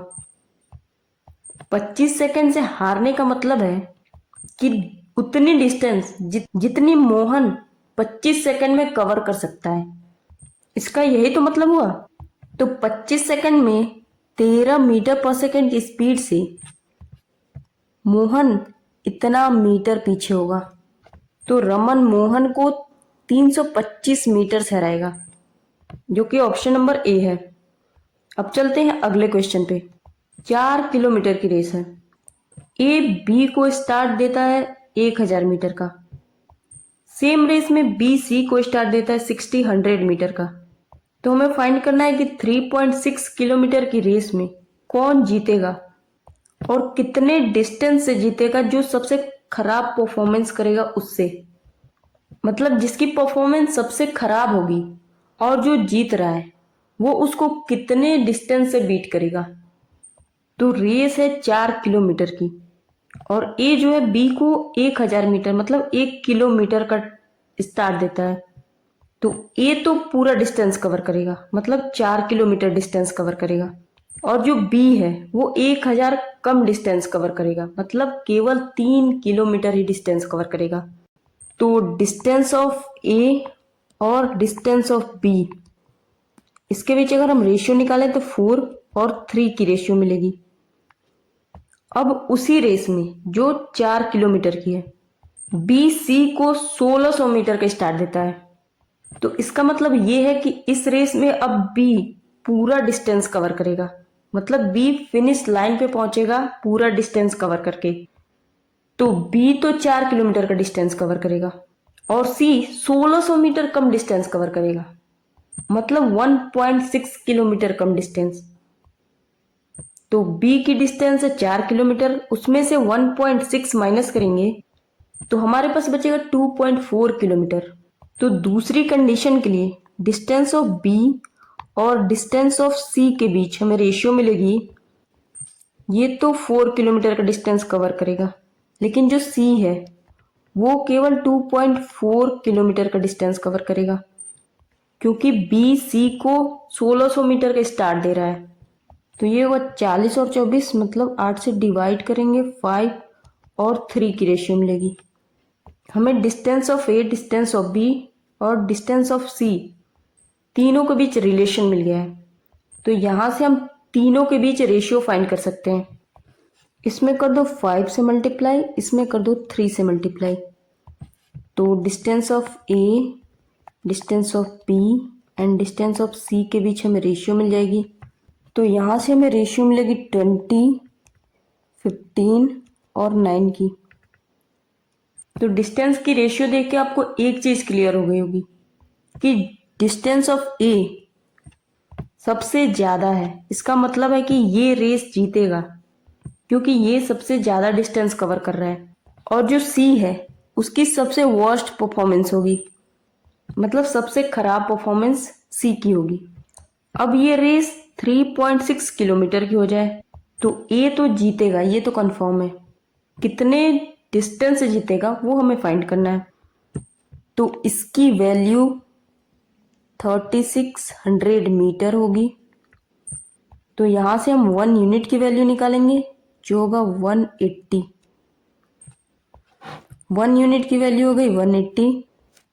तो ये है विनर और ये है लूजर, मतलब सबसे खराब परफॉर्मेंस वाला। इनके बीच अगर गैप देखें तो गैप है 11 यूनिट का। तो 11 यूनिट की वैल्यू हम निकाल सकते हैं 11 इंटू 180, ये होगा 1980 मीटर। तो रेस जीतेगा ए और ए सी को हराएगा इतने मीटर से। तो इस क्वेश्चन के लिए ऑप्शन नंबर सी करेक्ट होगा। अब चलते हैं नेक्स्ट क्वेश्चन पे। एक 1.5 किलोमीटर की रेस है। अतुल विमल को स्टार्ट देता है 250 मीटर का और उसी रेस में विमल चिंटू को स्टार्ट देता है 300 मीटर का। तो अगर रेस 1 किलोमीटर की हो तो विमल चिंटू को कितने का स्टार्ट देगा वो हमें फाइंड करना है। तो पहले रेस हो रहा है अतुल और विमल के बीच। तो अतुल विमल को 250 मीटर का स्टार्ट देता है। तो इसका मतलब ये है कि अतुल पूरा डिस्टेंस कवर करेगा। तो डिस्टेंस ऑफ अतुल यहां से ये होगा 50 मीटर। और पहली कंडीशन के लिए विमल 250 मीटर कम डिस्टेंस कवर करेगा। तो यहां से डिस्टेंस ऑफ विमल ये होगा 1500 माइनस 250, मतलब 1250 मीटर। अब इसी सेम रेस में विमल चिंटू को 300 मीटर का स्टार्ट देता है। मतलब अगर रेस विमल और चिंटू के बीच हो तो विमल पूरा डिस्टेंस कवर करेगा और चिंटू उससे 300 मीटर कम डिस्टेंस कवर करेगा। तो सेकंड कंडीशन के लिए डिस्टेंस ऑफ विमल ये होगा 1500 मीटर और डिस्टेंस ऑफ चिंटू ये होगा 300 मीटर कम। 1500 में 300 जाएगा, ये होगा 1200 मीटर।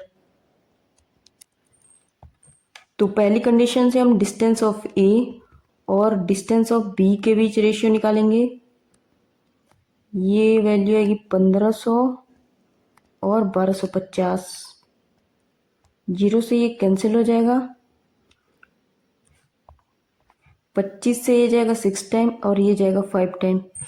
सिमिलरली यहाँ से भी हम डिस्टेंस ऑफ बी और डिस्टेंस ऑफ सी के बीच रेशियो निकाल सकते हैं।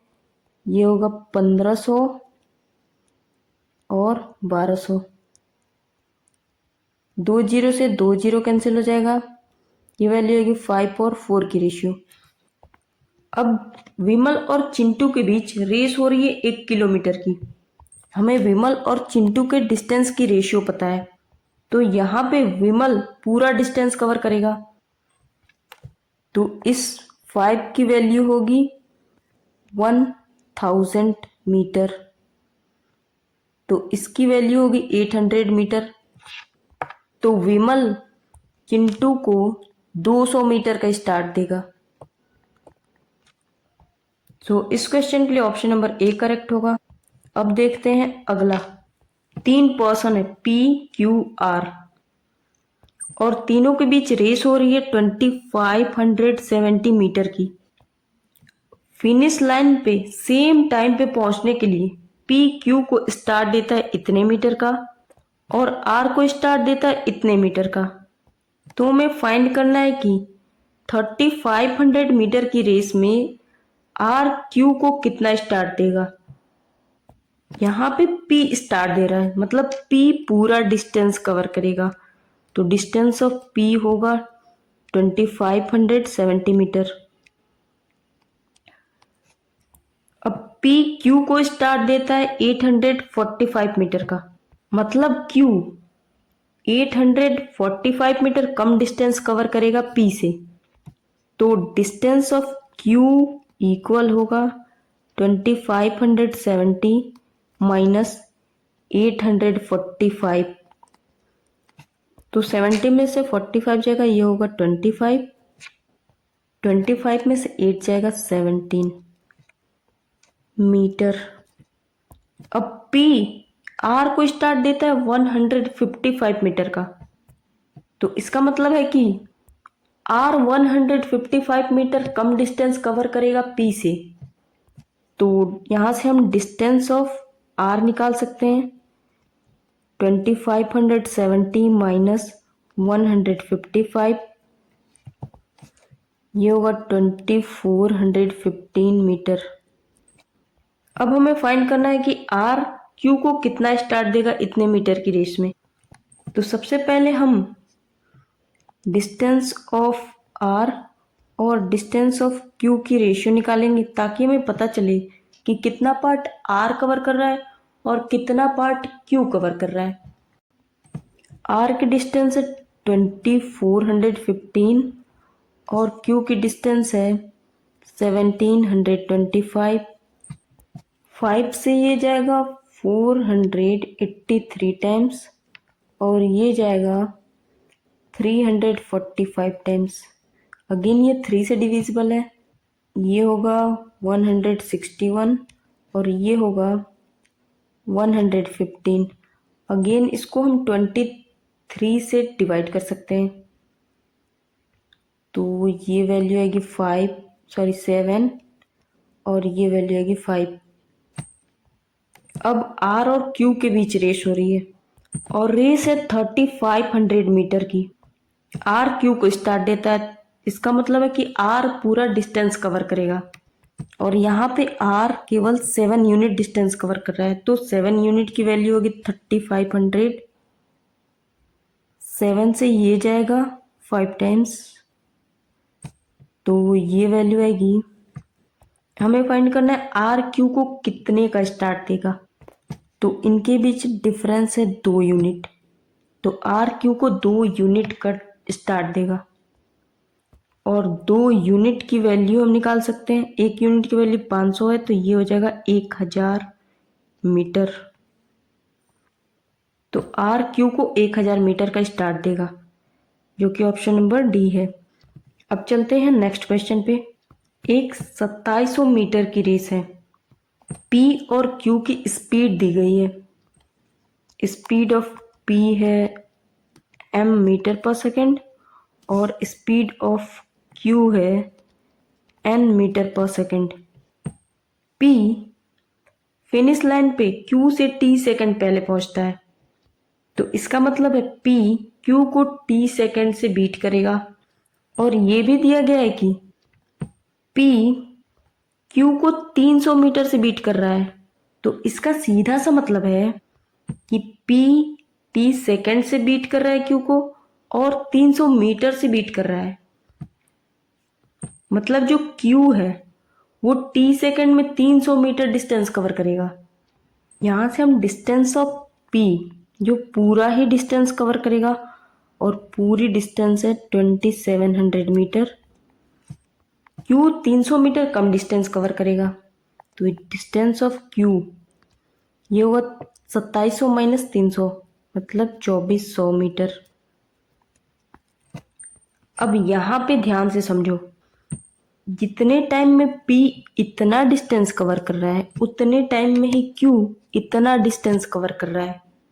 तो अगर हम टाइम को कांस्टेंट माने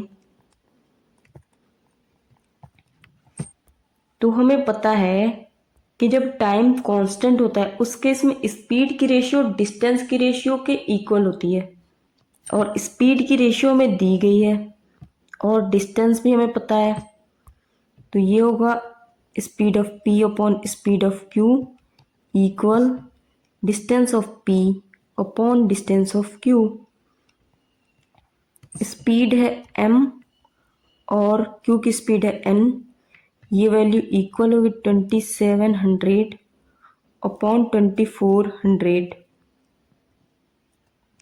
ये 2 जीरो कैंसिल हो जाएगा, 3 से ये जाएगा 9 टाइम्स और ये जाएगा 8 टाइम्स। तो m अपॉन n की रेशियो मिल गई। यहाँ से हम m प्लस n और m माइनस n निकाल सकते हैं। m प्लस n होगा 9 प्लस 8 17 और m माइनस n होगा 9 माइनस 8 मतलब 1। तो ये रेशियो आएगी 17, जो कि ऑप्शन नंबर बी है। अब चलते हैं अपने नेक्स्ट क्वेश्चन पे। XYZ एक सर्कुलर ट्रैक पे दौड़ रहे हैं और सर्कुलर ट्रैक की रेडियस दी गई है 490 मीटर। XYZ की स्पीड हमें दी गई है। हमें फाइंड करना है कि वे तीनों एक साथ कितने टाइम बाद मिलेंगे। देखो रेडियस दी गई है तो यहाँ से हम सरकमफरेंस निकाल सकते हैं, जो कि होता है 2 पाई r। ये होगा 2 इंटू 22/7 इंटू 490 मीटर।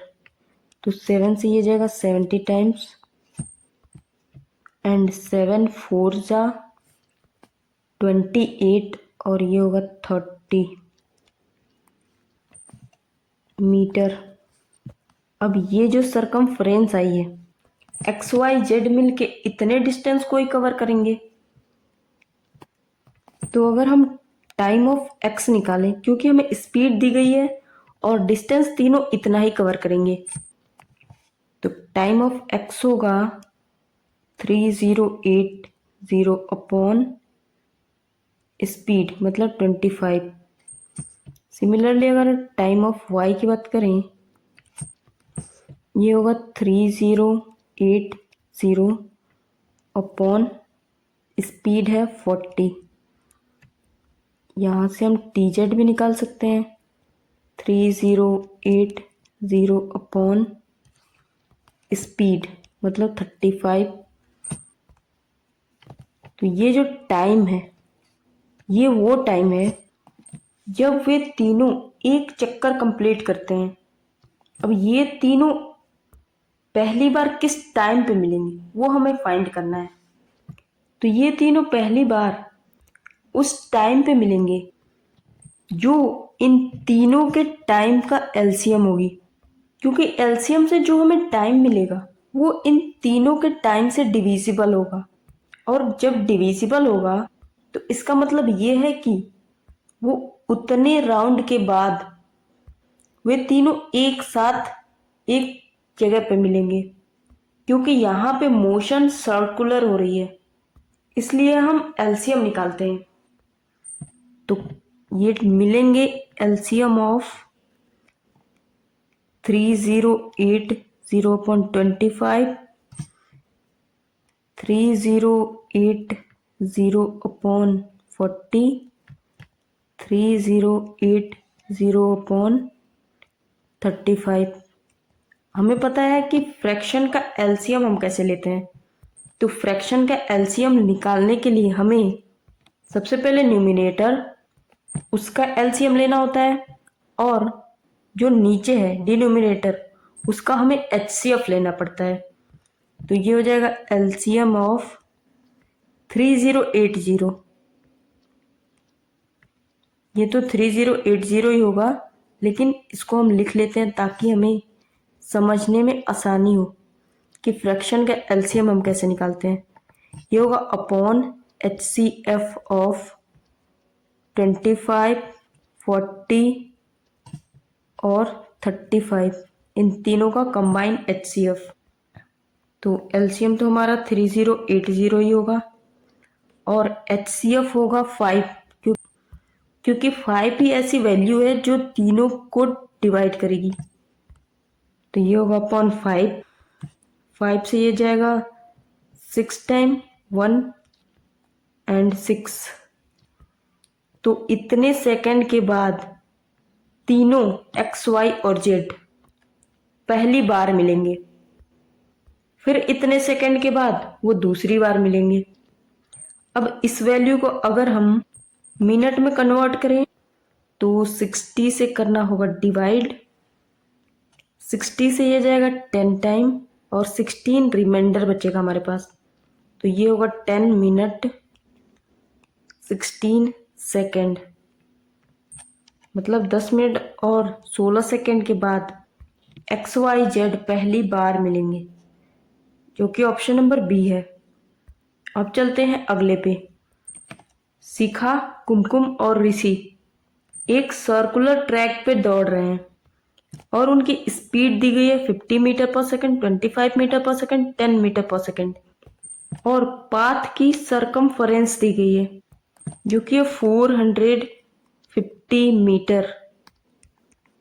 तो हमें पता है ये तीनों अपने सरकमफरेंस के जितना ही डिस्टेंस कवर करेंगे, क्योंकि ट्रैक जो है वो सर्कुलर है, तो ये हो जाएगा डिस्टेंस।